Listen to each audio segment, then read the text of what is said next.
خوت السلام عليكم. قبل ما نشوفوا هاد لا فيديو هذا بغيت نوصل واحد الرسالة للإخوان بالخصوص بعض الذباب الإلكتروني اللي ما كيبغي يموت لا في لي طوكس، ما كيبغي يموت بحتى شي حاجة، والهم ديالو الوحيد هو زرع الفتنة، والهم ديالو الوحيد هو التفرقة، والهم ديالو الوحيد هو نشر العدوانية والكراهية والحقد. راه ما حد كتحاول تنشر في النيجاتيف ديالك الا وعرف بان كاين واحد التيار اللي هو قوي كيتشحن بلا بوزيتيف. يعني داك الطاقه السلبيه انت اللي كتبغي تنشرها، وداك الحقد وداك الكراهيه، راك كتمرض به راسك قبل ما تمرض به الاخر. فهمتي؟ هذه هي النقطه. وشكرا لكاع الناس اللي كتشجع بكل روح رياضيه وبكل روح اخويه، فهمتيني؟ لان المنتخب المغربي راه ما كيبريزونطيش راسو، فهمتيني؟ راه كيبريزونطي شمال افريقيا وافريقيا بصفه عامه. وراه حنا شفنا العالم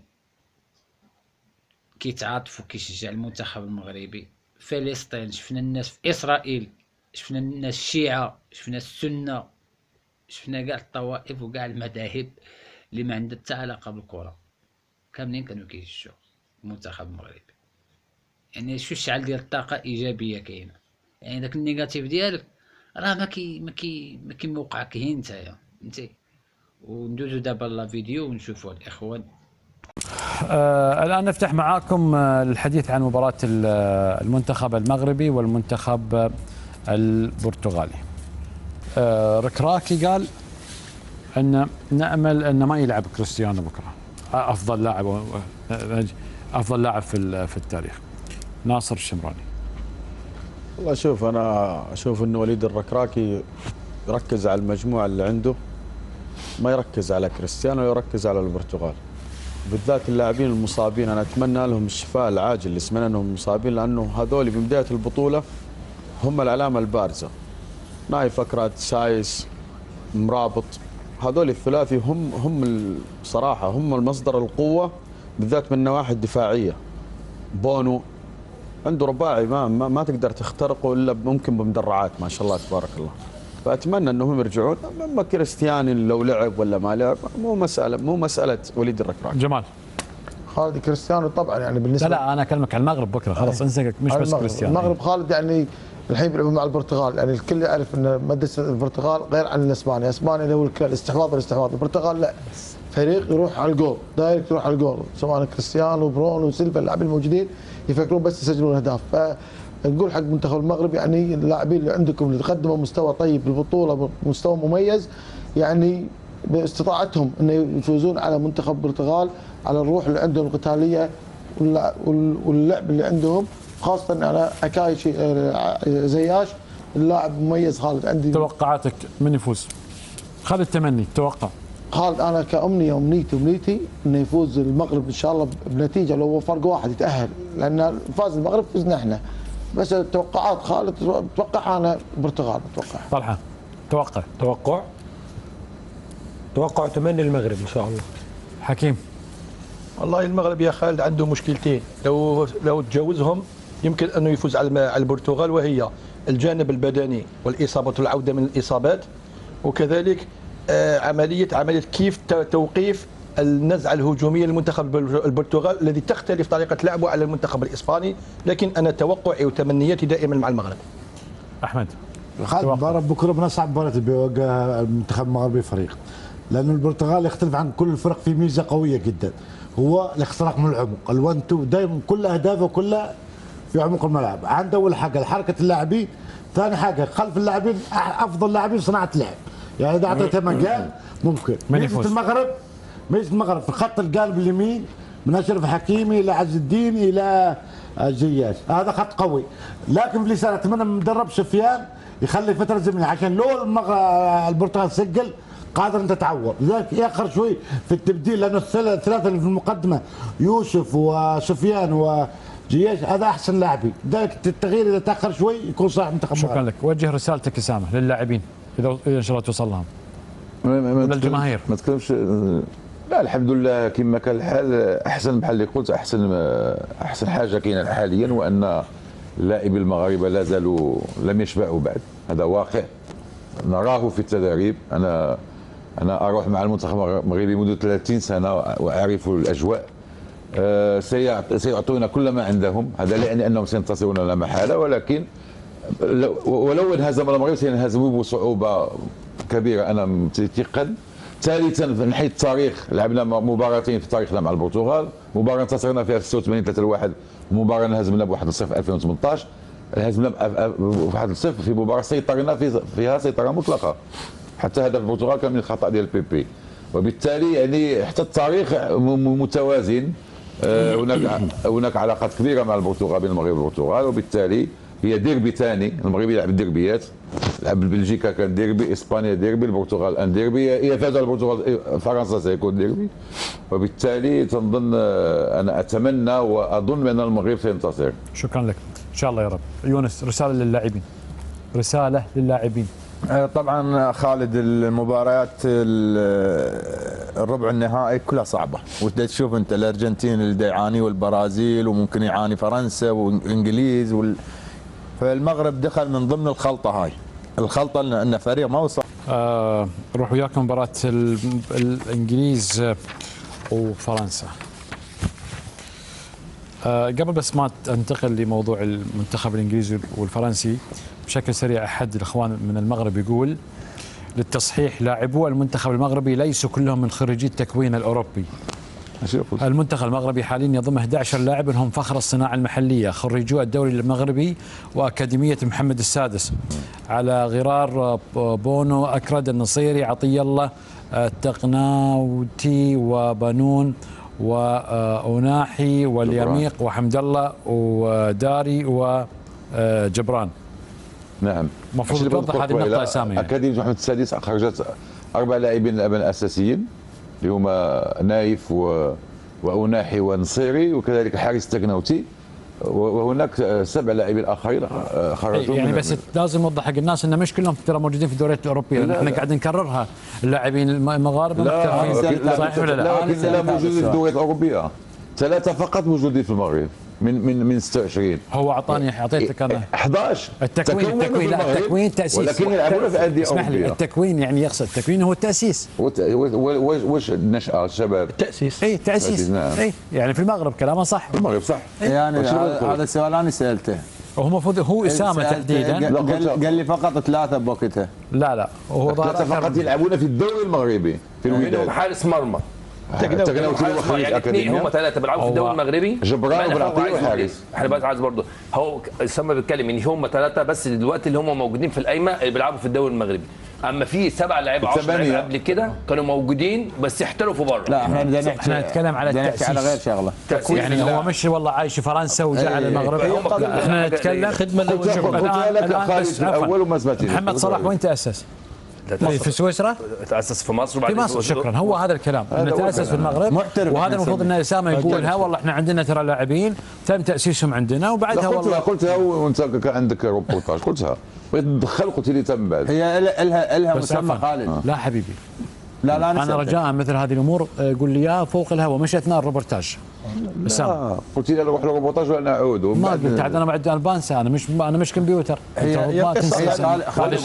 هذا شيء خاص وطنك، ما يخصني. هي القصه انه الصحافه الفرنسيه بعد تألق المنتخب المغربي اصبح بينهم كلام المنتخب المغربي قوي، ولكن كلهم لاعبين اوروبا وتكونوا في اوروبا، وهذا كان لغط. الان احنا عن طريقنا، لانه ولا واحد رد عن طريق المجلس، ردينا انه صحيح انهم يلعبون في اوروبا، ولكن التكوين تكوين مغربي في اكاديميه محمد السادس. وخصوصا ان في فرنسا حاليا هذوك 3 لاعبين تكونوا في فرنسا فقط. هولندا اكثر، اسبانيا. الصحافه الفرنسيه كنا قالوا ان كل لاعب يتكون في فرنسا خطا، لانه هناك فقط سايس حاليا، وتنظن سايس هو اللي يكون فرنسا. هولندا 4 لاعبين يكونوا في هولندا. ان انت لازم توضح هذه النقطه، لان هناك متابعين.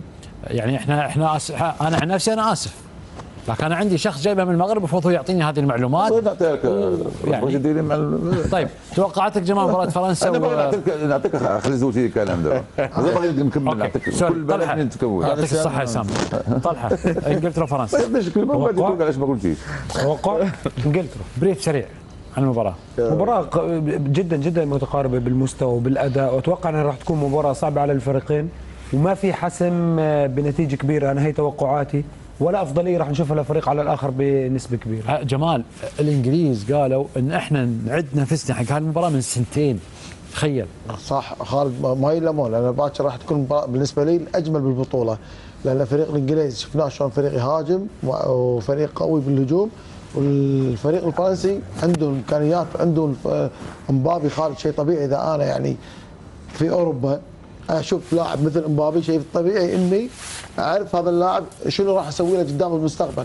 لا ننسى امبابي وعثمان ديمبلي، عثمان ديمبلي الان ما سجل ولا ظهر مستواه مع برشلونه، اتوقع باكر عثمان ديمبلي راح يطلع بمستواه وراح تكون مباراه من اروع المباريات الصراحه. راح نشوف كاس العالم باكر. احمد بكره الانجليز يقول لك نكون او لا نكون، ما في يا ذابح يا ذبوح، بالذات قدام فرنسا. يعني هذا الديربي بكره بنستمتع من افضل مباريات في كاس العالم على الاطلاق. انا اعتقد كذا حتى الان، لان الفريقين يجمعون نخبه من اللاعبين. اولا لا تقول انا خلاص اعطيني توقع. فرنسا اجنحه فرديه معروف مبابي وعثمان.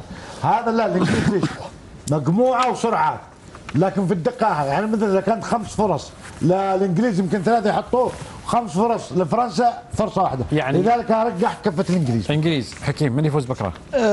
المباراه بكره سيحسمها لاعبين فقط اللي هم تكلمت عليهم الصحافه الفرنسيه ردا على الصحافه الانجليزيه اللي عملت مقارنه بين بيكفورد الحارس و هيغو يوريس، ونظن انه راح تحسمها ضربات الجزاء. ضربات جزاء. يونس. طبعا عكس اخوي احمد، الفرنسيين الفرصه مالتهم الحمد لله هم بس فوق احمد.